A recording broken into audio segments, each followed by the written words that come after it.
열왕기상 17장 17절입니다. 이루에 그 집 주인 되는 여인의 아들이 병들어 정세가 심히 위중하다가 숨이 끊어진지라. 여인이 엘리야에게 이르되 하나님의 사람이여 당신이 나와 더불어 무슨 상관이 있기로 내 죄를 생각나게 하고 또 내 아들을 죽게 하려고 내게 오셨나이까.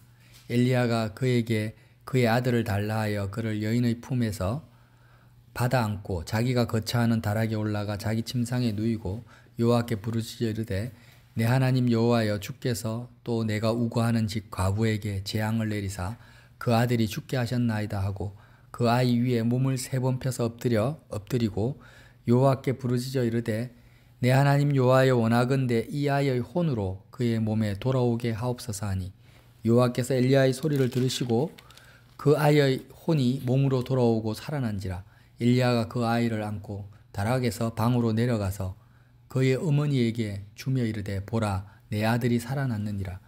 여인이 엘리야에게 이르되 내가 이제야 당신은 하나님의 사람이시요 당신의 입에 있는 여호와의 말씀이 진실한 줄을 아노라 하니라. 아멘. 구약에서 가장 대표적인 선지자 2사람을 꼽으라면 바로 모세와 엘리야입니다. 예수님이 변화산에서 변화되셔서 엘리야와 모세를 만나셨어요. 그래서 예수님의 제자들이 모세와 엘리야와 예수님이 만나시는 모습을 보고 마음에 큰 감동을 받았죠. 대표적인 이 엘리야, 믿음의 선지자, 하나님의 능력의 선지자로 이름이 알려져 있습니다. 그런데 오늘 사르밧 과부의 아들이 갑자기 죽는 사건이 벌어졌습니다. 이 사건을 당하고 나자 이 과부가 뭐라고 합니까? 18절에 하나님의 사람이여 당신이 나와 더불어 무슨 상관이 있기로 내 죄를 생각나게 하고 또 내 아들을 죽게 하려고 내게 오셨나이까. 사르밧 과부죠. 말 그대로 유일하게 자신의 생명 같은 외아들 한 명 있습니다. 그런데 그 외아들이 갑자기 이유도 없이 죽어버렸어요.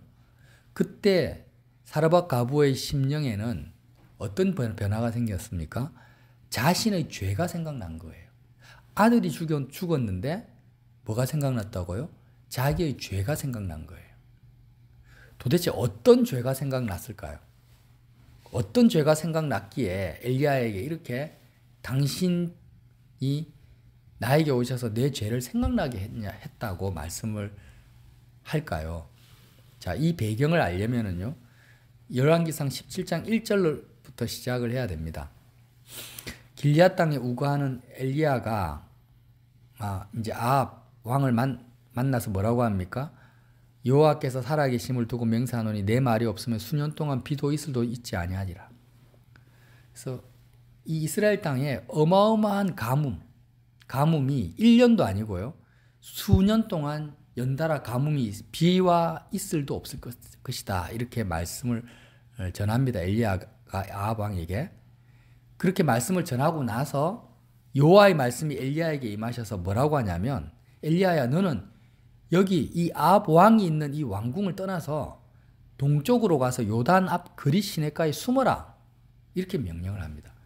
여러분 가뭄이 있다라는 것은 지금 이 시대와 그 시대는 시대가 다르거든요. 그때는 농경사회잖아요. 목축사회고. 그래서 소나 양들도 풀을 먹고 자라는데 비가 안 오면 풀이 자라지가 않아요. 바짝 마릅니다. 그러면 소와 양과 모든 가축들이 다 죽어버리고 1년 만에 다 죽죠.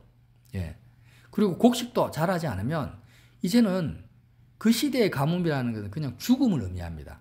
죽음을 의미해요. 지금은 무역이 발달해가지고 우리나라에서 가뭄이 있으면 뭐 브라질이나 아프리카나 다른 데서 음식을 수입을 해올 수 있지만 이 시대는 그런 게 아니잖아요. 그런데 1년도 아니고 수년 동안 가뭄이 있으니까 이제 이스라엘 전체가 이제 죽는 날만 기다리는 그런 상황에 처해진 거예요.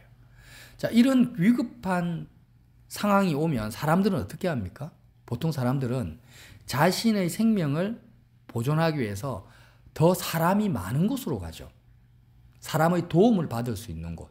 나 혼자서는 힘드니까, 사는 게 힘드니까 조금이라도 더 사람의 도움을 받고 의지할 수 있고 양식이 있는 곳으로 가는데 하나님이 엘리야에게 뭐라고 하십니까? 너는 숨어라 합니다. 사람이 없는 곳에, 사람의 시선이 닿지 않는 시냇가에 숨어라고 합니다. 아무도 없는 곳으로 가라는 거예요. 그래서 왜 하필이면 하나님께서 이렇게 엘리야에게 말씀하셨을까요? 지금 이스라엘 선민들이요. 선민이라는 것은 선택된 백성이라는 것이고 이방인과는 달라요. 이방인은 자신의 힘과 능력으로 자신이 가지고 있는 소유로 살아가는 믿음 없는 그런 사람이 이방인이고, 선민이라는 것은 자신의 힘과 소유로 사는 것이 아니라 하나님의 은혜로 사는 사람을 선민이라고 하고 하나님의 자녀라고 합니다. 그런데 아합왕, 이 우상 숭배하는 아합왕의 시대에 살아계신 여호와 하나님을 믿는 믿음이 다 사라져 버렸어요. 우상을 숭배한다라는 것은 조금 더 나의 소유가 더 늘어나기를 위해서 신들에게 기도한다라는 거죠. 그러니까 하나님이 가뭄을 주셔가지고 선민들아 이제 정신을 좀 차려라. 너희가 정신을 차려서 이제는 정말 아무것도 없는 이 가뭄의 상황을 내가 펼쳐놓을 테니까 이제 사람을 의지하지 말고 조직이나 단체나 너가 가지고 있는 소유를 의지하지 말고 정말 살아계신 하나님, 눈에 보이지 않지만 살아계신 하나님의 은혜로 사는 삶으로 돌이켜라고 가뭄을 주신 거예요, 지금. 이런 가뭄을 주신 상황에서 그 말씀을 선포한 선지자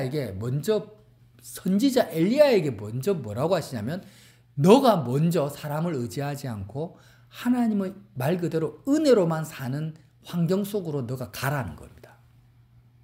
엘리야 선지자 너 보고 사람들은 가뭄이 오니까 믿음이 없으니까 더 사람과 조직과 단체를 의지하려고 발부둥을 치는 이때 너는 이제 선지자니까 본을 보여서 아무도 없는 그리 시냇가에 숨어서 정말 하나님이 살아계시면 너는 살고 나 여호와가 살아있지 않으면 너는 죽는 그런 환경으로 들어가서 선민의 본을 보이라는 거예요. 그래서 아무도 없는 곳에 가뭄 시기에 갔는데 하나님이 어떻게 하십니까? 까마귀를 보내어서 아침에도 떡과 고기를, 저녁에도 떡과 고기를 기적을 베푸시는 거예요. 사람을 통해서가 아니라 정말 까마귀를 통해서. 저는 까마귀가 가져다 주는 떡과 고기를 안 먹을 거예요, 아마. 까마귀 보셨어요? 길거리에? 너무 더러워요. 너무 지저분해요. 죽은 동물의 사체 같은 거 쪼아 먹고 있는 까마귀 보셨습니까? 그런 지저분한 까마귀가 아침 저녁으로 가져주는 떡과 고기가 얼마나 좋았겠습니까, 여러분? 기름이 줄줄 흐르고 맛이 있었겠어요? 얼마나 박했었겠어요. 짐승이 먹다만 하면 음식같이 느껴졌겠습니까? 그런 박한 상황에서도 엘리야는 지금 뭐로 삽니까? 자기 힘과 능력으로 사는 것이 아니라 하나님의 은혜로만 지금 사는 그 삶의 현장 속에 들어간 거예요. 여러분, 사람들은 특히 기독교인들은요. 매일 하나님 은혜 주십시오. 하나님 은혜 주십시오. 내가 하나님의 은혜로 살고 싶습니다라고 매일 기도하는데 뚜껑을 열어서 우리의 마음을 보면 사람이 가장 싫어하는 것이 뭔지 압니까? 사람이 가장 무서워하고 두려워하고 싫어하고 거부하는 것이 뭐냐? 하나님의 은혜로만 사는 거예요. 이걸 아셔야 돼요. 사람은 자기 행위나 자기 소유로 구원을 받을 수가 없습니다. 오직 하나님의 은혜로만 구원을 받습니다. 이건 누구나 아는 상식이죠. 은혜로 구원받는다. 그런데 은혜로 구원받는 것을 알면서도 하나님의 은혜로 사는 것은 제일 싫어합니다, 사람들이. 제일 두려워해요. 그렇지 않습니까? 지금 이 가뭄의 상황, 아무것도 없는 상황, 내 능력과 소유가 제로인 이 상황에서는 뭐로만 살 수 있습니까? 사람이 떡으로 사는 것이 아니라 하나님의 입에서 나오는 말씀으로만 살아야 돼요, 정말. 하나님이 나를 살려주면 살고 하나님이 죽이시면 죽는 이런 상황이 뭐냐? 하나님의 은혜로 사는 출발점이라는 거예요. 우리가 하나님의 은혜로 살기를 원합니다. 하나님의 은혜로 구원받습니다라고 입으로 고백하지만 실제로 내가 하나님의 은혜로 살려면은 우리는 엘리야 선지자 같은 상황, 이 시점에 들어가야 된다는 거예요. 여기가 뭐예요? 엘리야 선지자와 같은 이 시점이 하나님의 은혜로 사는 출발점이라는 거예요. 우리 정신 바짝 차려야 됩니다. 왜 선민들이 끊임없는 우상숭배 속에서 하나님의 은혜로 살지 못하고 자신의 죄악된 행위로만 살다가 멸망을 받았는가? 아무도 하나님의 은혜로 살고자 하는 소원함이나 마음이 없었기 때문이에요. 그러니까 기독교인들이 대부분 구하는 하나님 은혜로 하나님 은혜 주십시오라는 기도는 뭘 의미하냐면요. 내가 가지고 있는 소유를 더 많이 늘려주십시오. 내가 가지고 있는 힘과 능력, 나의 힘과 능력이 더 커지길 원합니다. 라는 기도지, 하나님의 은혜로 살게 해달라는 기도가 아니에요. 그게 아니에요. 내가 지금 돈이 통장에 100만 원밖에 없어요. 하나님이 큰 은혜를 베풀어 주셔서 1억, 10억이 되게 해주십시오라는 기도 아닙니까? 그 기도의 의미는 뭐예요? 내가 가지고 있는 돈을 더 많이 의지하게 해달라는 거죠. 내가 몸이 아파요. 건강이 없어요. 건강을 주십시오. 은혜로 건강을 주십시오. 내가 건강을 더 의지하게 해주십시오라는 기도지, 하나님의 은혜로 살게 해달라는 기도가 아니라는 거예요. 진짜 하나님의 은혜만으로 살게 해달라는 것은 뭘 의미하냐면, 하나님, 이제 내가 더 이상 나의 소유를 의지하지 않게 해주십시오. 내 건강이나 내 자식이나 부모나 사람이나 단체나 조직이나 어떤 것도, 이 땅에 어떤 것도 내가 의지할 것이 없도록 싹 쓸어가 버리십시오. 내 마음에서 싹 쓸어가고, 정말 하나님이 살아계시면 나는 살고, 하나님이 나를 살리지 않으면 나는 죽을 수밖에 없는 이 엘리야와 같은 상황 속으로 나를 들어가게 하셔서 이제 정말 하나님의 은혜로만 살게 해 주십시오라고 기도하는 사람이 누가 있냐라는 거예요. 누가 이런 기도를 하냐라는 거예요. 여러분 해보셨습니까? 그러면서도 이런 기도도 해보지 않고 우리는 뭐라고 합니까? 하나님의 은혜로만 구원받는다, 이렇게 쉽게 이야기한다는 거예요. 여러분, 이렇게 엘리야가 먼저 연단을 받고 믿음의 연단을 받는 거예요. 하나님의 은혜로만 사는 거예요. 자기 능력과 소유로 사는 것이 아니에요. 이런 연단을 받고 엘리야의 믿음이 생겼기 때문에 하나님의 능력의 선지자로 쓰임받을 수 있다라는 겁니다. 있었다라는 거예요. 이 사건 이후에 하나님이 엘리야에게 또 말씀이 임합니다. 17장 8절에 여호와의 말씀이 엘리야에게 임하여 뭐라고 하냐면, 이제 너는 일어나 시돈에 속한 사르밧으로 가라. 그리고 그곳에 과부가 있는데 그 과부로부터, 이제 첫 번째는 까마귀에게 얻어먹게 하시고, 두 번째는 정말 오늘 한 끼 먹고 자살을 하려고 자살을 시도하고 있는 과부에게 가서 얻어먹게 하시는 거예요. 참 기가 막히지 않습니까? 근데 과부에게 갔는데 과부가 엘리야에게 뭐라고 합니까? 엘리야가 11절에 그를 불러 이르되 청하건대 내 손에 떡 한 조각을 내게로 가져오라. 그러니까 과부가 12절에 그가 이르되 당신의 하나님 여호와께서 살아계심을 두고 맹세하노니 나는 떡이 없습니다. 당신에게 가져다 줄 떡이 없어요. 다만 통에 가루 한 우큼과 병에 기름 조금만 있는데 내가 나뭇가지 둘을 주워다가 나와 내 아들을 위하여 음식을 만들어 먹고 그 후에는 죽으리라. 선지자님, 나는 조금 가루 한 우큼 기름 조금밖에 없는데 이거 먹고 나는 지금 내 아들하고 같이 죽으려고 작정하고 있는데 어떻게 나보고 떡을 만들어 달라 합니까? 이렇게 기가 막힌 말을 하는 거예요. 자, 이 과부도 이스라엘 백성이고 유대인입니다. 선민입니다. 근데 과부의 지금 영적 상태가 뭐 어떤 상태예요? 지금 현재 이스라엘 땅의 모든 이스라엘 백성을 대표하는 영적 상태라는 거예요. 믿음의 상태라는 거예요.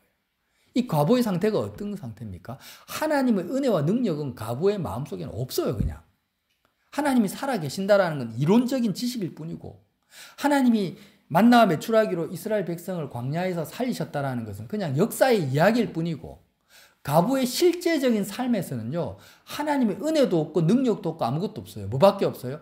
자기가 가지고 있는 한 움큼의 밀가루밖에 없는 거예요. 이거 떨어지면 나는 죽는다. 이게 과부의 현실 믿음이에요. 현실 믿음. 그러니까 과부가 얼마나 믿음이 없는 거예요.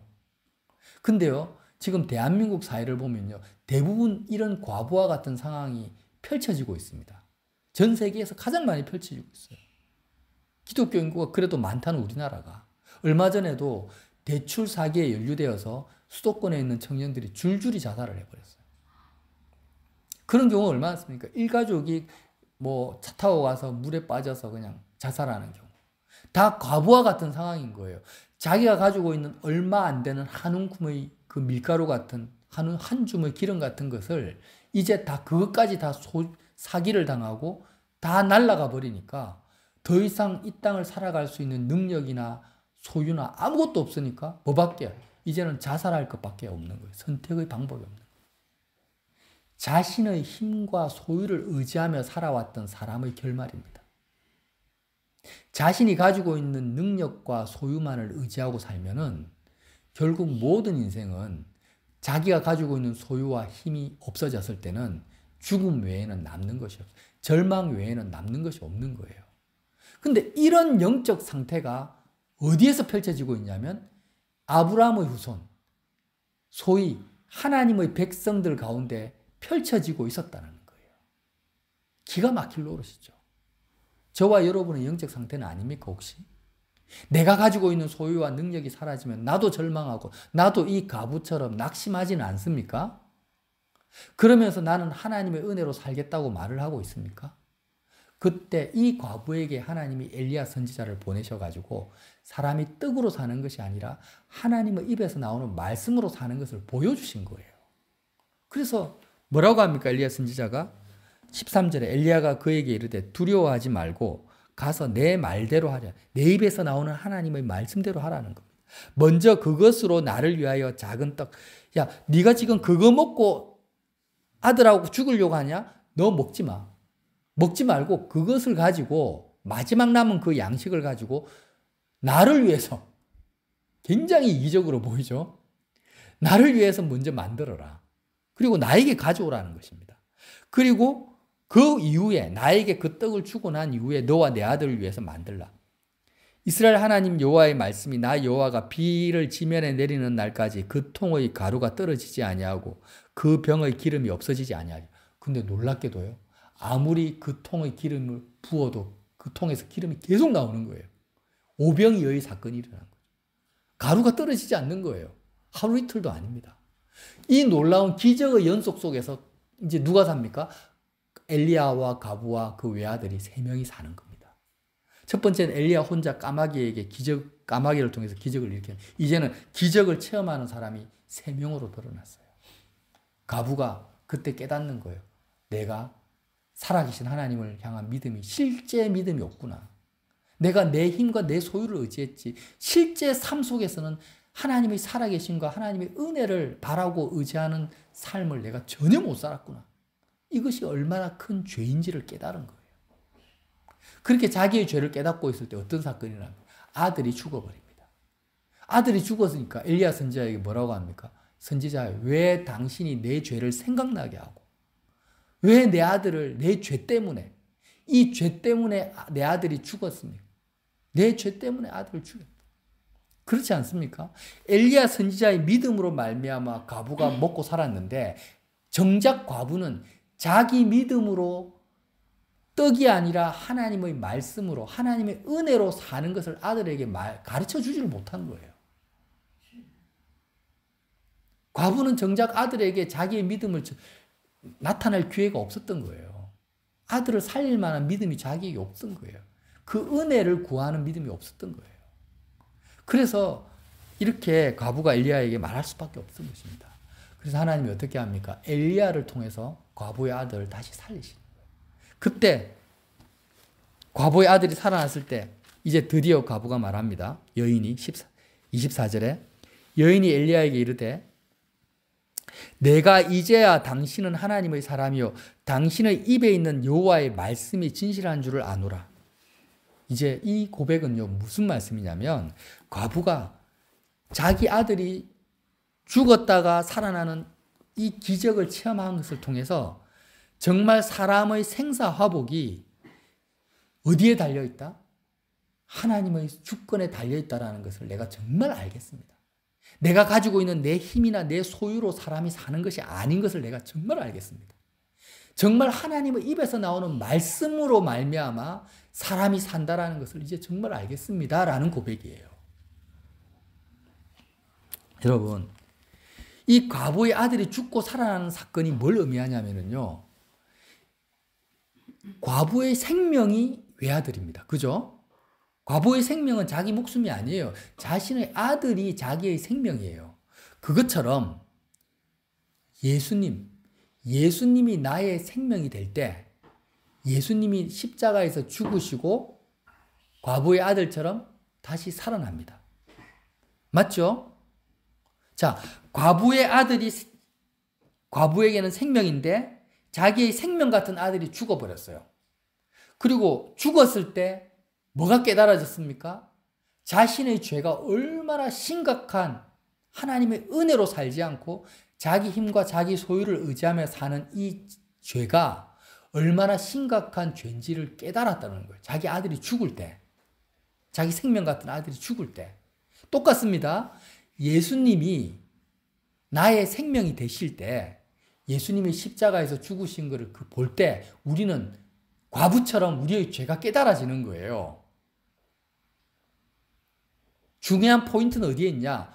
과부가 아들을 자기의 생명처럼 여기는 것처럼 예수님을 우리의 생명, 나의 생명으로 내가 여겨야만이 우리는 똑같이 우리의 죄가 깨달아져요. 어떻게 깨달아집니까? 하나님의 은혜로 살지 않는 나의 죄가 십자가 사건을 통해서 깨달아지는 거예요. 하나님의 은혜로 살지 않고 내 소유와 내 힘으로 살아가는 이 교만, 이 믿음 없음 때문에 독생자 예수님이 죽으셨구나. 내 아들이 죽었구나. 이 죄 때문에 예수님이 죽었구나. 하면서 내 죄를 아파하는 거예요. 예수님이 내 생명처럼 믿어질 때, 내 생명으로 믿어질 때. 그리고 그리스도가 다시 살아나는 이 부활 사건을 통해서 내 속에 내 마음이 새롭게 거듭나는 거예요. 다시 태어나는 거예요. 어떻게 태어납니까? 정말 사람이 떡으로 사는 것이 아니라 하나님의 말씀으로 사는다라는 것이 믿어진다라는 거예요, 여러분. 할렐루야. 그러니까 우리는요, 예수님을 과부가 자기 아들을 생명으로 여기듯이 예수님을 나의 생명으로 여기질 않아요, 문제는. 예수님을 내 생명으로 여기지 않고 여전히 내 소유를, 이 땅에서의 나의 소유를 나의 생명으로 여기니까 아무리 십자가 사건을 내가 봐도 내 죄가 깨달아지지 않아요. 내 죄가 실감이 안 나요. 과부처럼 실감이 안 나요. 안 나고 그냥 이론적인 십자가의 사건일 뿐이에요. 역사적인 사건일 뿐이에요. 이해가 되십니까? 그러니까 예수님께서 제자들과 3년 반 공생의 시간을 보내면서 사랑하신 겁니다. 제자들과 사랑을 하셨어요. 사랑의 관계 속에 들어가서 제자들의 입장에서 예수님이 자기의 생명과 같은 소중한 존재가 되었던 거예요. 그리고 그 소중한 예수님이, 생명 같은 예수님이 십자가에서 죽었을 때 제자들의 마음속에서 자신의 죄가 깨달아진 거예요. 자기 죄가 깨달아져요. 죄 없는 예수님이 나 때문에 죽었구나. 그리고 부활하실 때 제자들의 마음속에 정말 하나님의 능력과 은혜가 체감되어졌던 것입니다. 여러분, 말씀을 정리할게요. 지금 우리는, 저와 여러분은 우리의 행위나 우리의 소유로는 구원을 받을 수가 없어요. 오직 하나님의 은혜로만, 자비하심과 용서하심과 긍휼로만 우리가 구원을 받습니다. 이걸 다 믿죠? 근데 하나님의 은혜로 살지 않는데 어떻게 은혜로 구원을 받습니까? 지금 하나님의 은혜로 살지 않는데, 지금 내 힘을 믿고 내 능력을 믿고 내 소유를 의지하며 사는데 어떻게 우리가 구원을 받을 수가 있겠어요? 그러니까 우리는 기도해야 돼요. 하나님의 은혜로만 살게 해주십시오. 그러면 하나님이 우리의 기도에 응답하셔가지고 우리를 몰아가실 겁니다. 어디로 몰아가셔요? 내 힘과 소유로는 도저히 살 수 없는 상황으로 몰아가실 거예요. 그리고 나서 나에게 소유가 주어진다 할지라도, 나에게 능력과 권세가 주어진다 할지라도 우리는 날마다 우리의 소유와 우리의 능력을 십자가에 못 박아버려야 돼요. 과부처럼. 그렇지 않으면 은혜로 구원을 못 받아요. 이해가 되십니까? 얼마 전에 한국에 빈 살만입니까? 우리 사우디아라비아 왕자가 왔는데 별명이 미스터 에브리띵이대. 그가 얼마나 많이 어마어마한 부자인지 모든 것을 할 수 있다. 모든 것을 할 수 있는 사람이라고 미스터 에브리띵이라대, 별명. 근데 생각해 보세요. 그 빈 살만이라는 그 사우디아라비아 왕자가 은혜로 구원을 받으려면요, 어떻게 해야 되겠어요? 그가 가지고 있는 모든 소유, 그가 가지고 있는 힘이 다 끝장나버리는, 십자가에 못 박혀버리는 그 믿음을 그가 가지지 않으면 은혜로 구원 못 받죠. 그래서 예수님이 뭐라고 합니까? 부자가 천국에 들어가는 것이 낙타가 바늘구멍 들어가는 것보다 더 힘들다. 왜? 부자는 자기가 가지고 있는 소유와 힘을 의지하고 사니까. 하나님의 은혜를 의지하지 않아요. 하나님의 입에서 나오는 말씀을 의지하지 않아요. 그래서 사우디아라비아 왕자가 구원받는 것이 얼마나 힘든지를 생각해 보라는 것입니다. 그와 반면에 이 과부는 얼마나 구원에 가깝습니까? 한 줌의 밀가루만 버리면 돼요. 그러니까 저와 여러분이 얼마나 복 받았어요. 많이 가지지 않고 우리가 능력이 없고 소유가 없는 것에 감사하십시오. 구원에 가깝다라는 거예요, 그게. 그리고 설사 하나님이 나에게 든든한 직장을 주고 안정된 가정을 주고 건강을 준다 할지라도 절대적으로 우리는 그것을 의지해서는 안 됩니다. 그걸 붙들어서는 안 됩니다. 그것이 주어질 때마다 우리는 어떻게 해야 됩니까? 십자가의 예수님과 함께 우리의 마음을, 그것을 의지하는 우리의 마음을 십자가에 못 박아야 되는 거예요. 그래야만이 하나님의 은혜로 살 수 있고, 그래야만이 하나님의 입에서 말씀이 나옵니다. 하나님의 입에서 말씀이. 지금 계속해서 여호와의 말씀이 엘리야에게 계속 임합니다. 그죠? 여호와의 입에서 이 말씀이 나와서 엘리야 선지자에게 이렇게 해라 저렇게 해라 지시가 나와요. 근데 우리는 하나님과 인격적인 관계를 맺으면서 살고 싶다라고 매일 기도는 하지만 하나님의 은혜로 사는 자에게만 하나님의 인격적 관계가 만들어지는 거예요. 여러분 여기 정신을 똑바로 차리세요. 내가 예수님과 인격적 관계를 맺고 싶다는데 인격적 관계라는 것은 하나님의 입에서 말씀이 나와야 돼요. 나에게. 아무개야 너는 오늘 이렇게 살아야 돼. 너는 이걸 해야 돼. 이렇게 하나님 입에서 말씀이 나에게 주어져야 되는데 말씀이 안 주어져요. 나에게 말씀이 안 주어져. 왜 그래요? 은혜로 안 살기 때문이에요. 내가 여전히 뭔가 나의 소유, 나의 능력, 나의 힘을 의지하고 사는데 어떻게 하나님의 입에서 나에게 말씀이 나옵니까? 주어집니까? 인격적 관계가 맺어집니까? 그러니까 예수님과의 인격적 관계를 맺는 믿음의 신앙은 어디에서 출발합니까? 나의 소유와 능력이 십자가에 못 박히지 않으면 절대 하나님의 말씀이 나에게 임하지 않습니다. 이걸 구체적으로 한번 말씀해 볼까요? 엘리야는요, 빈털털이에요. 알거지입니다. 알거지. 아무것도 없는 사람이에요. 근데 하나님의 입에서 사르밧 과부에게 가라 하니까 가고 엘리야 입에서 나오는 대로 다 이루어집니다. 그렇지 않습니까? 예수님도 알거지예요. 아무것도 없는데 예수님의 입에서 나오는 말씀대로 다 이루어져요. 이게 선민의 삶이고 하나님의 자녀된 권세예요, 여러분. 자, 사람들은요, 지금 내 학력이 어떻게 되냐, 내 자격증이 얼마나 있냐, 내 통장의 잔고가 얼마냐, 이것을 가지고 내가 뭘 할 수 있냐, 없냐를 결정하고 판단해요. 그거는요, 구원과는 동떨어진 삶이에요. 하나님과 인격적 관계를 맺는 삶이 아니에요. 우리는 어떻게 살아야 되냐? 내가 가지고 있는 소유와 상관이 없어야 돼요. 내가 예를 들어서 빌살만 왕자처럼 억만금이 있어도 내가 가지고 있는 소유에 의해서 내가 뭘 할 수 있다 없다라고 생각하면 안 돼요. 반대도 마찬가지죠. 엘리야처럼 무일푼이라 할지라도 하나님이 나에게 오늘 말씀하십니다. 아무개야, 너 어디 가서 대통령을 만나 하면 만날 수가 있는 거예요. 나는 내가 가지고 있는 소유와 전혀 상관이 없이 사는 자가 되는 것입니다. 평생 노처녀로 살한 처녀에게 하나님이 말씀하세요. 너 내일 결혼할 거야. 하면은 하나님 입에서 나오는 말씀대로 결혼하게 되는 거예요. 평생 가난한 사람은 부모 밑에 태어난 사람에게 너 내일 부자가 될 거야 하면 내일 부자가 되는 거예요. 내가 아무 능력도 없고 대학도 안 나오고 무식한데 너가 내일 대학 교수로 살 거야 하면 사는 거예요. 반대도 마찬가지죠. 내가 재벌이라 할지라도 하나님이 넌 1년 동안 아무것도 못할 거야 하면 아무것도 못하는 거예요. 그러니까 사람이 떡으로 사는 것이 아니라 하나님의 입에서 나오는 말씀으로 산다라는 것이 얼마나 놀라운 말씀인지를 여러분 생각해 보십시오.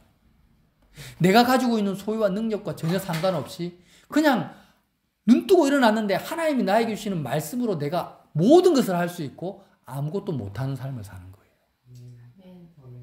이게 하나님의 자녀된 권세입니다, 여러분. 우리는 그렇게 살아야 돼요. 여태까지 우리는 어떻게 살았습니까?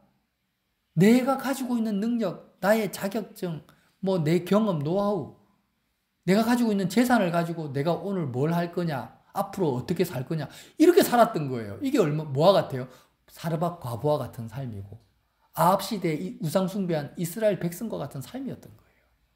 그러나 저와 여러분은 이제는 내가 가지고 있는 모든 소유와 능력을 십자가에 못 박아버리고 엘리야와 같은 상황 속으로 가서 하나님의 입에서 나오는 말씀으로 사는 그 삶으로 들어가야 된다는 것입니다.